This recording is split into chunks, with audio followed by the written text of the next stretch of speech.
Hi, my name is Yuji Uesugi. Thank you very much for giving me this opportunity. Today, I would like to talk on two interrelated matters. First, what went wrong in Afghanistan? And second, what are the prospects for peace operations? First, let us review on what happened in Afghanistan.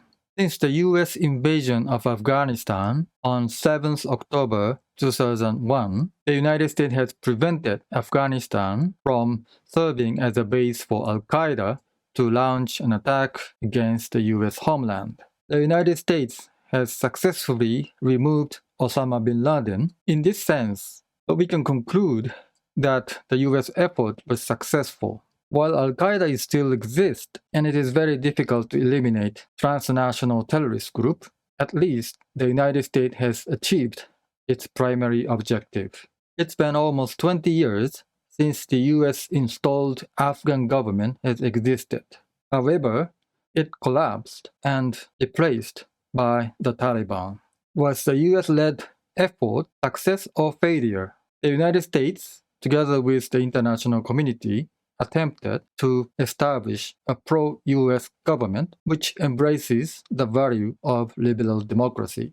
Since the US installed government has collapsed, we can say that the international effort was not successful. There are many reasons for its failure, among which the most fundamental one is that war on terror has dictated state-building effort in Afghanistan. Indeed, the war on terror has significant impact on not only peace-building effort in Afghanistan, but also various international peace operations carried out in other parts of the world. Will there be an end, or have we been bogged down in the mud for endless fight?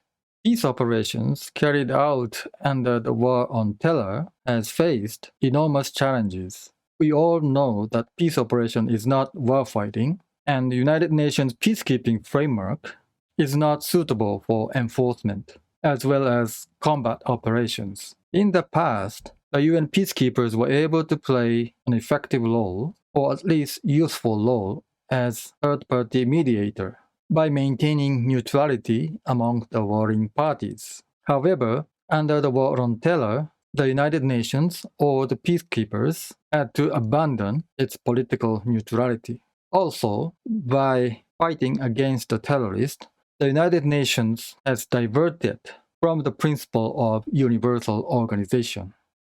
The United Nations was not given a mandate to broker peace. They were merely given a task to provide humanitarian assistance. The United Nations mission in Afghanistan was established, but they were also given a task to coordinate among UN humanitarian agencies. While humanitarian assistance is essential for supporting many people in Afghanistan, at the same time, it shows that UN was not given a mandate to play a major role in peacemaking.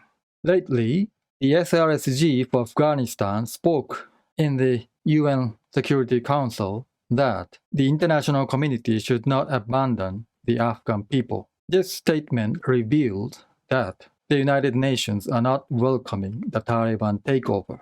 It is a proof that the UN has abandoned its political neutrality.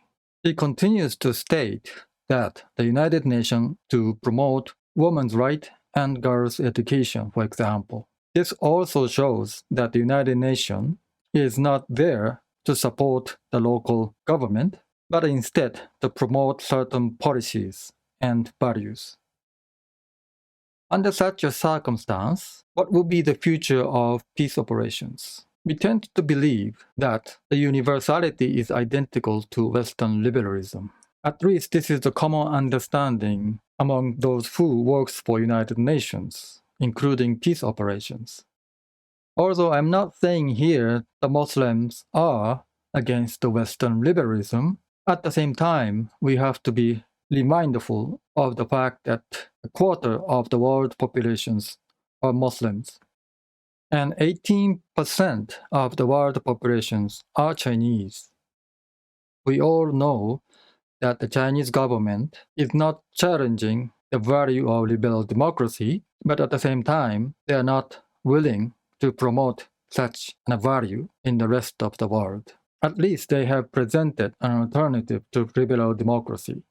So if we realize the fact about 43% of the world populations do not belong to Western liberal democracies, it is obvious that the true universalism should accommodate non-Western values.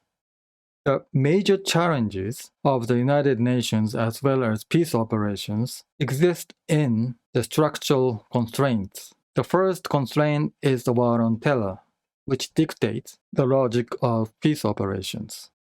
The second constraint revolves around liberalism, the pursuit of liberalism. The United Nations should not be neither the crusader or the missionaries. Peacekeepers should not operate in the logic of fighting against the infidel. The United Nations or the peacekeepers should maintain its neutrality or value-free attitude. In other words, the keys to successful peace operation is to liberate ourselves from the worldview of the crash of civilizations. And also, we should liberate ourselves from the worldview of the end of history.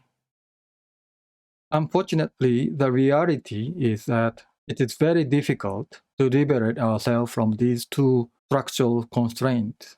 Thus, my pessimistic conclusion is that peace operation will have to bear the cross and remain ineffective unless we can liberate ourselves from these two structural constraints. Thank you very much for your attention.